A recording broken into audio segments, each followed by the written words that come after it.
ஜல்லிக்கட்டுக்காக நடந்த போராட்டத்தில் விரும்பத்தகாத சக்திகள் ஆரம்பத்திலேயே நுழைந்துவிட்டதாக மத்திய அமைச்சர் பொன் ராதாகிருஷ்ணன் புகார் தெரிவித்துள்ளார். மாணவர்களின் போராட்டத்தை தேச விரோதிகள் போராட்டம் போல பொன் ராதாகிருஷ்ணன் சித்தரிப்பதாக திமுக குற்றம் சாட்டியுள்ளது. செய்தியாளர்களிடம் பேசிய மத்திய இணையமைச்சர் பொன் ராதாகிருஷ்ணன், ஜல்லிக்கட்டுக்காக அறவழியில் போராட்டம் நடத்திய மாணவர்கள் மற்றும் இளைஞர்களுக்கு பாராட்டு தெரிவித்தார். போராட்டத்தின் முதல் நாளிலேயே விரும்பத்தகாத சக்திகள் நுழைந்துவிட்டதாக புகார் கூறினார். பொதுவாக நடத்தக்கூடிய ஒரு போராட்டம், அந்த போராட்டத்தில் ஒரு மதத்தினுடைய வழிபாடு எப்படி நடந்தது, அதனுடைய பின்னணி என்ன, இதெல்லாம் பற்றி கட்டாயமாக பார்க்கணும்.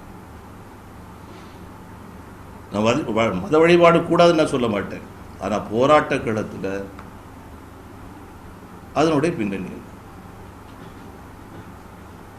இது பற்றி முழுமையாக விசாரித்தாக வேண்டும். மாணவர்களின் போராட்டத்தில் காவல்துறை தடியடி நடத்தியது ஏன் என கேள்வி எழுப்பிய பொன் ராதாகிருஷ்ணன், இது பற்றி முழுமையான விசாரணை நடத்தப்பட வேண்டுமென வலியுறுத்தினார். 2006ஆம் ஆண்டு ஐக்கிய முற்போக்கு கூட்டணி ஆட்சியில் இடம்பெற்றிருந்த திமுக ஜல்லிக்கட்டு நடத்த நடவடிக்கை எடுக்கவில்லை என்றும் அவர் குற்றம் சாட்டினார். தமிழக அரசாங்கம் சட்டம் கொண்டு வந்ததில் என்ன தவறு நடந்திருக்குது அப்படின்னா,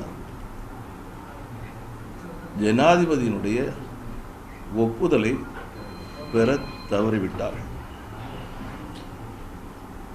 அன்னைக்கு 2009 தமிழகத்திலே திராவிட முன்னேற்ற கழகத்தினுடைய ஆட்சி இருந்தது. ஜல்லிக்கட்டு தொடர்பான பொன் ராதாகிருஷ்ணன் குற்றச்சாட்டுக்கு பதிலளித்து திமுக செய்தி தொடர்புத்துறை செயலாளர் டி.கே. இளங்கோவன் அறிக்கை விடுத்தார். அதில் ஜல்லிக்கட்டு நிச்சயம் நடக்கும் என கூறிவிட்டு பின்பு மன்னிப்பு கோரிய பொன் ராதாகிருஷ்ணனுக்கு திமுக கொண்டு வந்த ஜல்லிக்கட்டு நெறிமுறைப்படுத்தும் சட்டம் குறித்து குறை கூற எந்த தகுதியும் இல்லை என குற்றம் சாட்டினார். திமுக ஆட்சியில் கொண்டுவரப்பட்ட நெறிமுறைப்படுத்தும் சட்டம் காரணமாகவே 2006ஆம் ஆண்டு முதல் 2011ஆம் ஆண்டு வரை ஜல்லிக்கட்டு எவ்வித தடையும் இல்லாமல் நடைபெற்றதாக டி.கே. இளங்கோவன் தெரிவித்துள்ளார்.